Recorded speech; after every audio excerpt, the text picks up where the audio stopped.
আজকে কিন্তু আমি বাটার পনির বানাচ্ছি। তো কড়াইতে আমি গরম করে বাটার দিয়ে দিয়েছি। তারপরে আমি চালমগজ, পোস্ত, কাঁচা লঙ্কা, টমেটো পেস্ট দিয়ে খুব ভালো করে মশলাটাকে কষিয়ে নেব।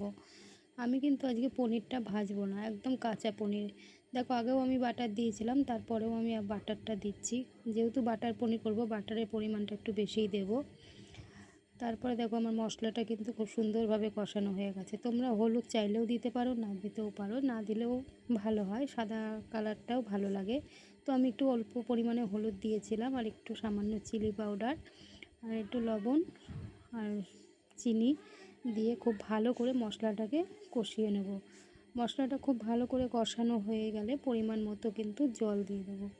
আর বাটার পনিরটা খেতে কিন্তু খুব ভালো লাগে, রুটি ভাত যে কোনো কিছুর সঙ্গেই তোমরা খেতে পারো।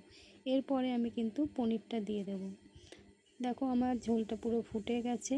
আর খুব বেশি যেহেতু আমি ঝোল রাখবো না, একদম মাখা মাখা, সেই কারণে কিন্তু আমি অল্প পরিমাণে জল দিয়েছিলাম। তো দেখো, পনিরটা দিয়ে আমি ঢাকা দিয়ে 15 মিনিট মতো ফুটিয়ে নেব।